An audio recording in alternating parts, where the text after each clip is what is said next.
A rare public admission from within Pakistan's terror establishment has reinforced India's long-standing position on cross-border terrorism. Hafiz Abdul Rauf, a senior commander of Lashkar-e-Taiba, has acknowledged that Operation Sindoor caused extensive damage to the terror group's principal facility in Muridke. The statement lends direct confirmation to New Delhi's assessment that the operation decisively targeted and dismantled core terror infrastructure operating from Pakistani soil. A report. इस मुरीदके में 6 और 7 मई को जो हुआ ये मस्जिद आज जहां हम नहीं बैठ सके वो खत्म हो गई गिर गई. Addressing a gathering, Hafiz Abdul Rauf admitted that Lashkar-e-Taiba's Markaz-e-Taiba base in Pakistan's Muridke was destroyed during Indian strikes carried out on the night of May 6 to 7, 2025. Describing the operation as a very big attack, Rauf stated that the site had collapsed completely and was no longer usable. The acknowledgement marks one of the clearest confirmations from within Lashkar-e-Taiba that India's military action struck its intended target with precision.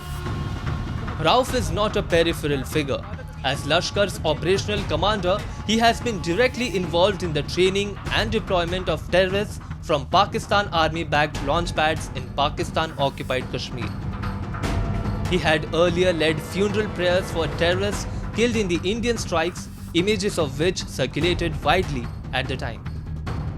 His latest remarks remove any remaining ambiguity about the nature of the Muridke facility, long projected as a religious complex but identified by intelligence agencies as a key hub for radicalization, training and logistical coordination.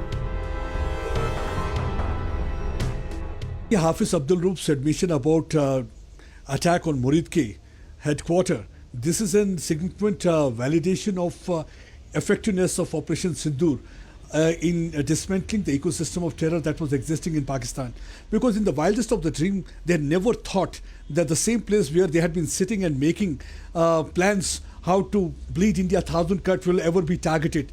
And it's also a big embarrassment for Pakistan Army because reason being, if you look at the Pakistan Army, it is predominantly Punjabis. And this attack was carried out in Muridke, and Muridke is in Lahore. That means India was able to hit heart of Pakistan, that is Muridke in Lahore. That way India was able to send a message loud and clear that if you are going to hit us, we are going to hurt you most by hitting you harder. And this time, we saw that how India was able to carry out attack with precision. They fired 22 missiles, in which 9 of the terror den, which included the Muridke headquarters of Lashkar-e-Taiba, was completely decimated and demolished. Operation Sindoor was launched in response to the April 2025 terror attack in Pahalgam, where 26 civilians were killed in an assault carried out by Lashkar operatives using the proxy identity of the Resistance Front. Investigations later established that the attackers were equipped with Chinese-manufactured weapons and equipment, pointing to an increasingly sophisticated supply chain sustaining Pakistan-based terror groups.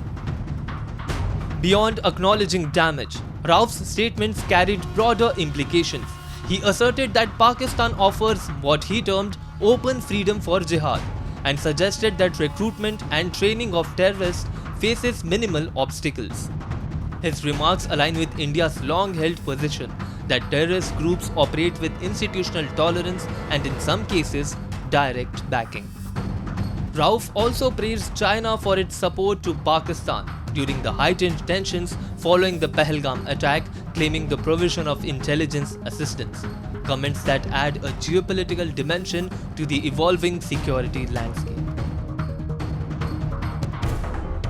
If we talk about the Operation Sindoor, they did not only provide the material, but there was also a support from the Chinese side. So it was a Chinese participation, and that's really a matter of concern. But it's one thing is quite clear that what India had been saying, now it's for the world to see. The China is also providing the support to that ecosystem of terror. Off and on, you must have seen that many of those terrorists getting caught or killed when they cross over to this side. Many of those Chinese rifles as well as the pistols are being recovered. That clearly indicates that there is a support, one, from the China. Obviously, Chinese army presence is there. The admission comes amid a broader pattern of exposure within Pakistan's terror ecosystem. Last week, open threats issued by Masood Azhar, the head of Jaish-e-Mohammed, claimed the availability of thousands of suicide bombers. Indian security assessments viewed those statements as reflective of pressure on terror networks following Operation Sindoor.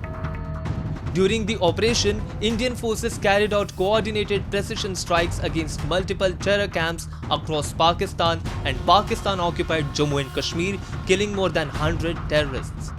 Key facilities belonging to both Lashkar-e-Taiba and Jaish-e-Mohammed were destroyed. This is completely they are rattled, because reason being that in wildest of their dream they never thought that these nerve center or the terror headquarters, whether in Bahawalpur or Muridke, will ever be hit by India, because for the last 3 decades we have seen that India was following the policy that was a defensive policy. They used to come, they used to carry out attack, and India was only responding to those attacks. There used to be a knee-jerk response from the Indian side. But now there is a paradigm shift in the military strategy, where India has proved after Uri attack that if you are going to hit us, we are going to hit you harder, which is where it is going to hurt you most. And that's what India has done. For New Delhi, the significance of this admission is clear. Operation Sindoor marked a decisive escalation in India's approach, moving beyond deterrence to direct disruption of terrorist infrastructure.